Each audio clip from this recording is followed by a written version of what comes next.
नमस्कार, बहुत स्वागत है आप सभी का अपना उत्तर प्रदेश में। मैं हूं आपके साथ चेतन पाठक। खबरों की शुरुआत करेंगे। यूपी कांग्रेस के प्रदेश अध्यक्ष अजय राय ने लखनऊ में अपना पदभार ग्रहण किया है। इस दौरान पार्टी के राष्ट्रीय सचिव एवं अन्य वरिष्ठ नेता भी मौके पर मौजूद रहे। बता दें कि पार्टी मुख्यालय लखनऊ में अपना पदभार ग्रहण उन्होंने कर लिया है। बताया जा रहा है कि इस दौरान सैकड़ों की तादाद में कांग्रेस कार्यालय पर कार्यकर्ता भी मौजूद रहे।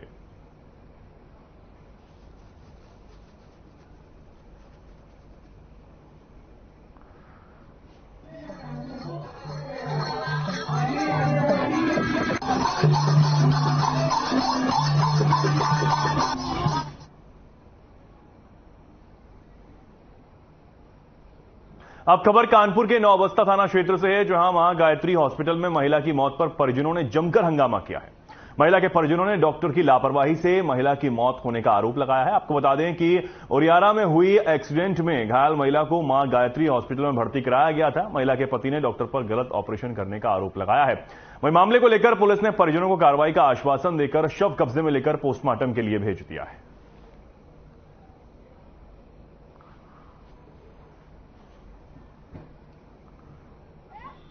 हाथ टूटा था तो उसी में ऑपरेशन इन्होंने किया था।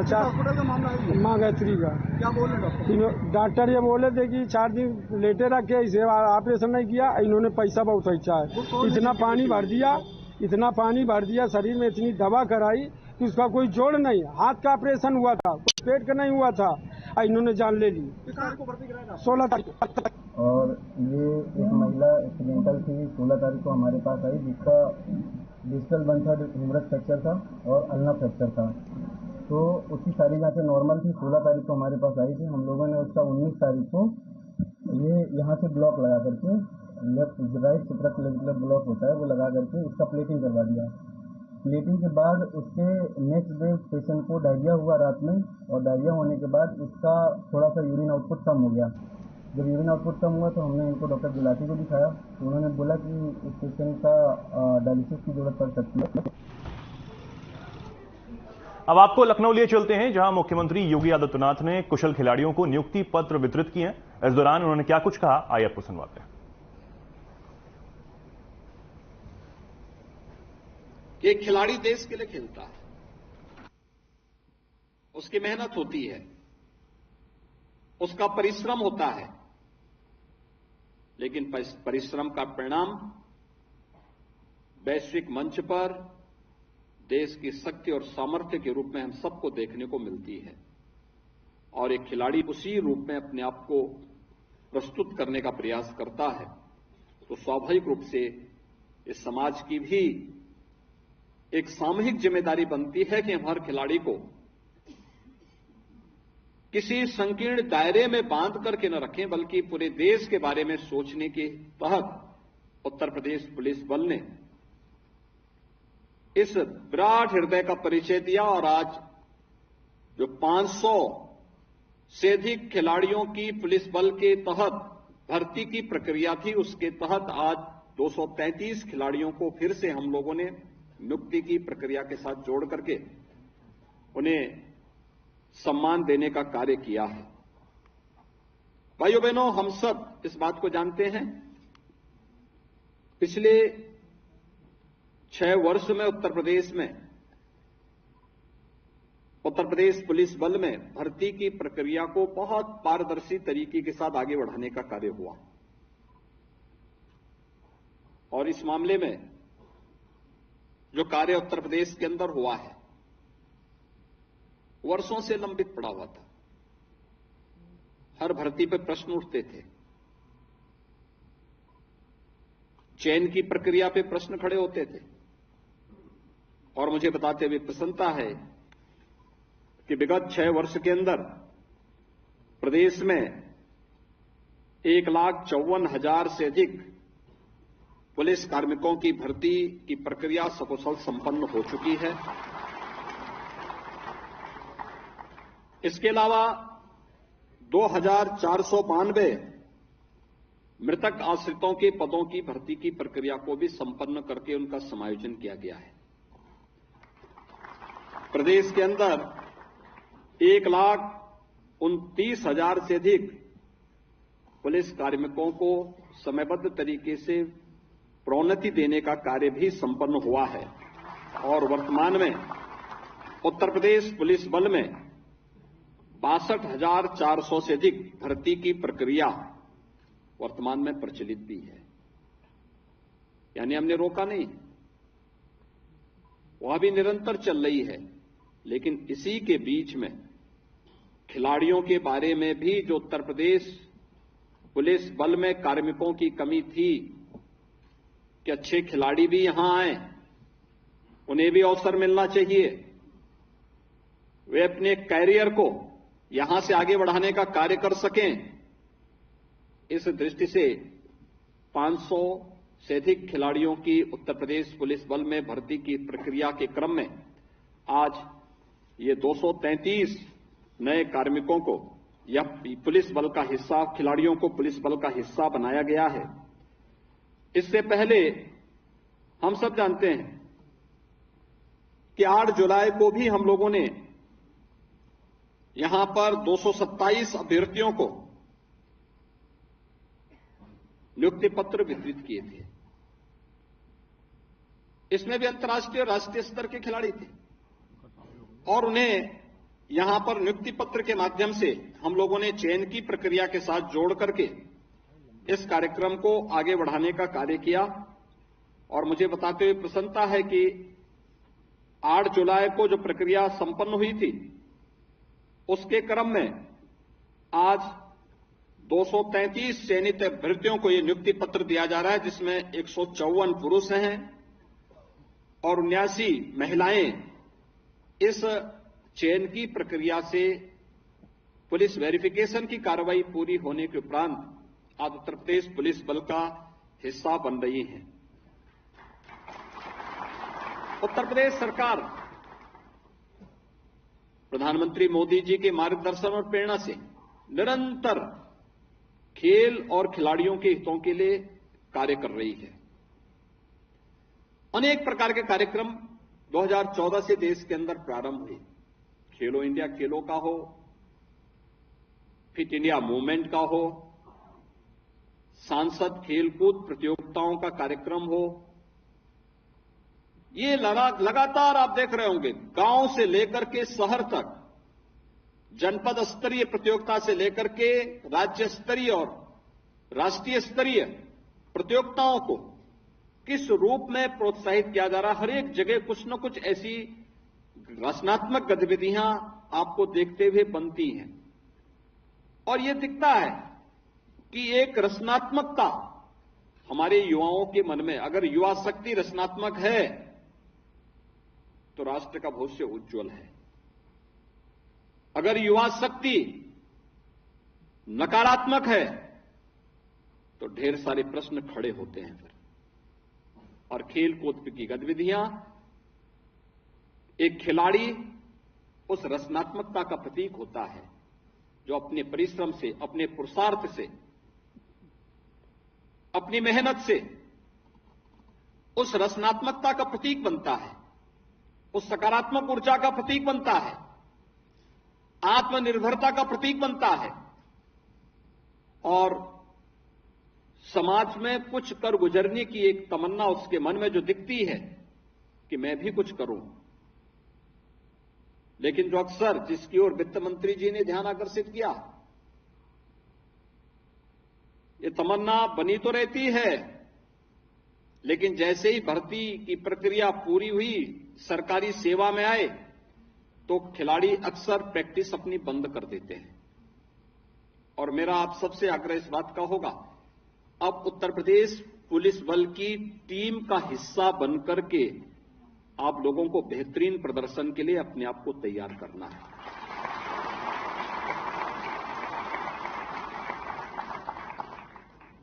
उत्तर प्रदेश पुलिस बल के लिए कार्य करना है। उत्तर प्रदेश पुलिस,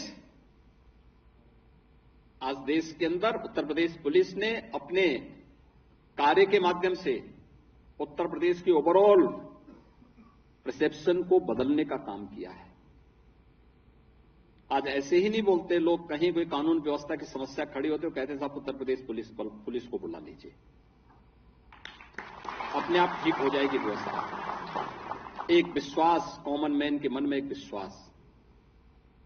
कहीं कोई बात होती है जिसका उत्तर प्रदेश जो कभी आया ही नहीं होगा, वह भी आज अगर बोलता है तो इसके पीछे पिछले 6 वर्ष के अंदर हुई मेहनत, किया गया कार्य है, जिससे आज एक कॉमन मैन जो उत्तर प्रदेश कभी नहीं आया, वह भी बोलता है साहब उत्तर प्रदेश पुलिस होती तो ये घटना नहीं घटित होती।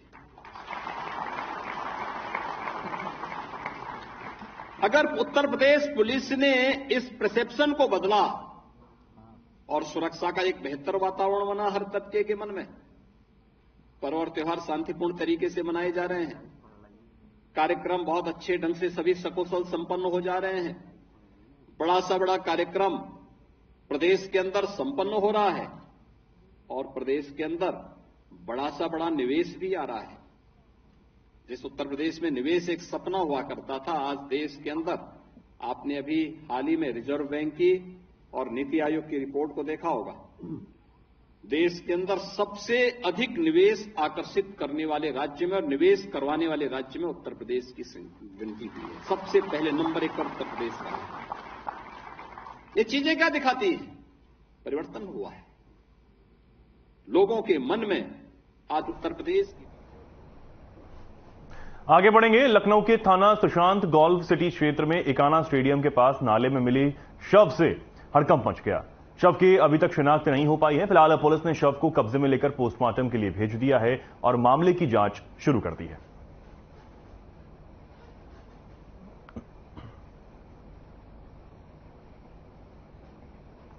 अज्ञात शव मिलने से हड़कंप मचा है। लखनऊ से खबर आपको बता रहे हैं, जहां एक शव तालाब में मिला है और पुलिस ने फिलहाल शव को कब्जे में लेकर पोस्टमार्टम के लिए भेजा है और पुलिस जांच में जुटी है। साथ ही शव की शिनाख्त भी अब लगातार की जा रही है।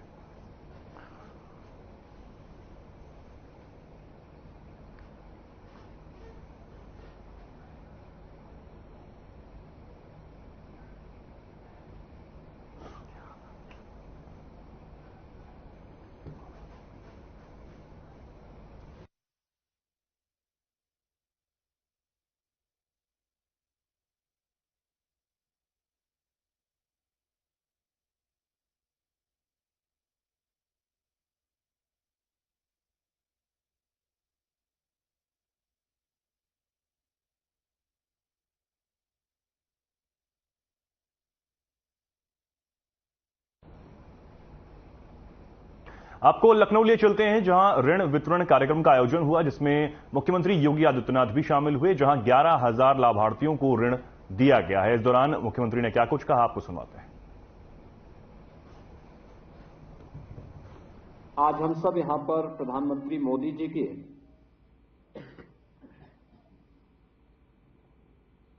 एक उस अभिनव योजना को सफलता की एक नई ऊंचाई तक पहुंचाने के लिए एकत्र हुए हैं, जिस योजना ने इस सदी की सबसे बड़ी महामारी के दौरान एक गरीब के लिए, एक पटरी व्यवसायी के लिए स्वावलंबन का आधार बनी थी, और वह थी प्रधानमंत्री स्वनिधि योजना। मुझे बताते हुए प्रसन्नता है कि देश के अंदर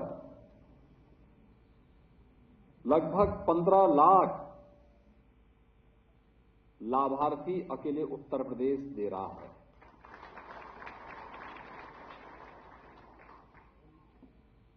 यानी इन 15 लाख स्ट्रीट वेंडर को 2020 के पहले अपना कार्य प्रारंभ करने के लिए जब वह किसी साहूकार से पैसा लेता था तो उसने अगर दिन में 1,000 रुपया लिया तो सायंकाल तक पैसा वापस करते करते उसे 1,200-1,500 रुपये वापस कर 1,000 रुपये के बदले 1,200-1,500 रुपये देने पड़ते थे। लेकिन प्रधानमंत्री जी ने एक ऐसी व्यवस्था की कि आप 10,000 रुपये अगर किसी बैंक से ले रहे हैं और उसको डिजिटल पेमेंट के साथ आपने किया, जोड़ लिया, तो आपका ब्याज लगभग फ्री हो गया। समय से किस्त आप चुकाइए, ब्याज मुक्त ऋण की व्यवस्था प्रत्येक स्ट्रीट वेंडर को उपलब्ध हो गई। और मैं देख रहा था अभी कि कुछ नए लोग भले ही इसमें थे, लेकिन इसमें ऐसे भी लोग थे जो दूसरी किस्त का पैसा ले, यानी 10,000 का किस्त चुकता करने के बाद 20,000 की किस्त ली। और खन्ना जी के शाहजहांपुर से तो एक सज्जन ऐसे थे जिन्होंने तीसरी किस्त भी ले ली। यानी नियत साफ होगी तो नियंता अपना रास्ता बना लेता है, और यही है। 10,000 रुपया लिया, उन्होंने समय से पैसा चुकता किया तो फिर 20,000 रुपये का लोन उनको मिल गया। 20,000 का समय पे चुकता कर लिया तो 50,000 का भी उनको आज उपलब्ध हो गया। और मैं ही पूछ रहा था उनसे कि भाई वित्त मंत्री जी जो है शाहजहांपुर के रहने वाले हैं, क्या पहचानते हो? उन्होंने कहा हाँ। मैंने खन्ना जी से पूछा, मैंने कहा तो आपका वोटर है, आप पहचानते हैं? तो उन्होंने कहा हाँ, मैं इनके पिताजी को पहचानता हूं। तो हमने कहा समोसा पकौड़ी ये बेचते हैं और पिताजी को क्यों, इनको क्यों नहीं पहचानते आप भी जाइए कभी उनकी दुकान में समोसा पकौड़ी खाइए, कुछ कार्यकर्ताओं को खिलाइए, तो आपको पता लगेगा कि उसकी परेशानी क्या है। और उस परेशानी का समाधान करने के लिए आप भी वित्त विभाग से इसी प्रकार की योजनाओं को आगे बढ़ाने में मदद कर पाएंगे, आसानी से कर पाएंगे।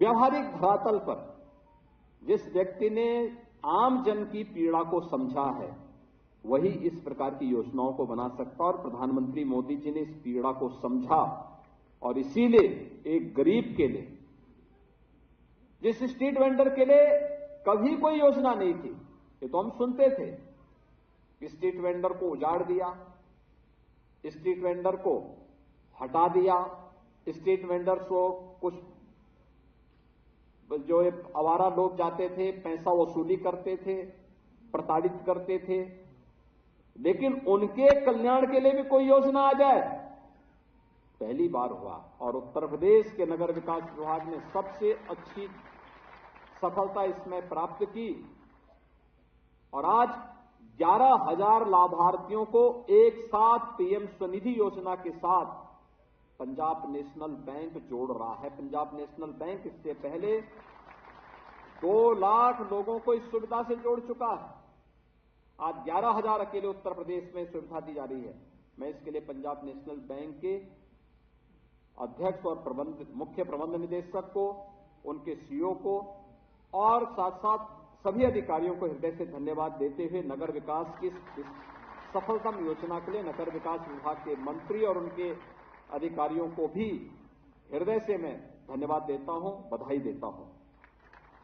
इन सभी लाभार्थियों का अभिनंदन करता हूं जो इस सुविधा का लाभ ले रहे हैं। और भाइयों बहनों, मुझे एक खुशखबरी देनी है यहां पर इसी बात को लेकर के कि मैंने इसीलिए कहा था ना कि शाहजहांपुर का जो लाभार्थी आया था समोसा पकौड़े खन्ना जी को भी खिलाता, लेकिन उसने भले ही न खिलाया हो, उसके पिताजी ने खिलाया था। इसीलिए यहां पे वित्त विभाग ने उत्तर प्रदेश सरकार के साथ मिलकर के योजना बनाई है कि जितने भी स्ट्रीट वेंडर होंगे जो पीएम स्वनिधि योजना के साथ जुड़ के काम कर रहे हैं, रजिस्ट्रेशन करा रहे हैं, इनको 5 लाख रुपए की सुरक्षा बीमा का कवर हम लोग उपलब्ध करवाएंगे। हमने योजना लागू कर दी है। अगर दुर्भाग्य से किसी स्ट्रीट वेंडर की किसी दुर्घटना में मृत्यु हो गई, ईश्वर करे ऐसा न हो, या कभी किसी दुर्घटनावश वह पूर्णतः अक्षम हो गया, दिव्यांगता का शिकार हो गया, तो 5 लाख रुपए हमारी यह बीमा योजना उसको उपलब्ध करवाने का कार्य करेगी, उसके परिवार को उपलब्ध करवाने का कार्य करेगी। एक बड़ी स्कीम है ये। उत्तर प्रदेश की एमएसएमई विभाग है, तो वह शहर में आकर के ठेला लगा करके इस प्रकार के कार्यक्रम को आगे बढ़ाने का कार्य करते हैं। इसमें महिलाएं ज्यादा हैं, तो महिला स्वावलंबन का भी आधार बनता है, महिला सशक्तिकरण का भी आधार बनता है। लेकिन आज साथ साथ नगरीय क्षेत्र में 6 लाख जो महिला स्वयंसेवी समूह की महिलाएं बहनें जो काम करती हैं, उनमें से 2000 को आज यहां पे रिवॉल्विंग फंड की 10,000 की पहली किस्त भी जारी की गई है। आपने देखा होगा अभी 2 समूह को यहां पर हम लोगों ने धनराशि वितरित की। एक समूह जो डेयरी के साथ जुड़ा हुआ है, 6 लाख रुपए की राशि उन्हें दी गई और 6 लाख रुपए की राशि से वे भैंस खरीदेंगी, भैंस की दूध को फिर डेयरी के तक पहुंचाने का काम करेंगी। एक समूह को जो लखनऊ का है, उस समूह को 6 लाख रुपए की राशि दी गई है। वह समूह भी अचार और अन्य ऐसे उत्पाद बनाएगी जो यहां पे मार्केट की आवश्यकता है। यानी अपने घर के कार्य को संपन्न करते हुए भी ढेर सारे ऐसे कार्यक्रम, और उत्तर प्रदेश सरकार ने इस दिशा में बहुत अच्छा काम किया है। टेक होम राशन में जो पंजीरी, पोषाहार, गरीब बच्चों, कुपोषित बच्चों के लिए, कुपोषित माताओं के लिए सरकार उपलब्ध करवाती है। ये पहले तमाम एनजीओ इसको उपलब्ध करवाते थे। भ्रष्टाचार की शिकायत आती थी, भ्रष्टाचार पर प्रहार का माध्यम बना महिला स्वयंसेवी समूह। हमने महिला स्वयंसेवी समूह को सौंप दिया है कि आप इसको करेंगे और उनके लिए प्लांट लगाए जा रहे हैं। बहुत सारी जगह प्लांट काम कर रहे हैं, बहुत सारी जगह इन कार्यक्रमों को हम आगे बढ़ाने का कार्य कर रहे हैं। उनके लिए अतिरिक्त कार्य, इनकम का एक माध्यम, जहां चाहा वहां राह, इच्छा शक्ति होनी चाहिए कि हम करेंगे, अब उसे सफलता प्राप्त होती है। मैं भी देख रहा था यहां पर एक महिला स्वयंसेवी समूह जो यहां पर दुग्ध उत्पादन के साथ, डेयरी के साथ जुड़ी है।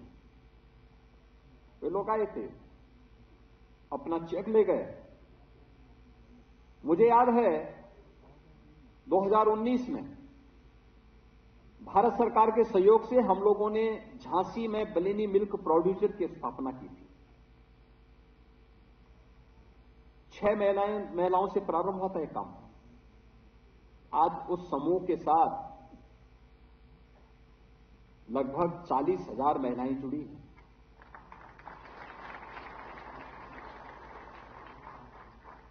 उनका वार्षिक टर्नओवर 150 करोड़ से अधिक है और उनका नेट प्रॉफिट लगभग 15 करोड़ है। उनमें से जितनी महिलाएं थी वो पढ़ी लिखी नहीं है, बहुत सामान्य है, बहुत सामान्य है, सामान्य घरों की। बहुत होंगी, कोई तो 5वीं 6वीं पास, 8वीं पास तक होंगी। लेकिन फिलहाल खबरों में इतना ही। नमस्कार।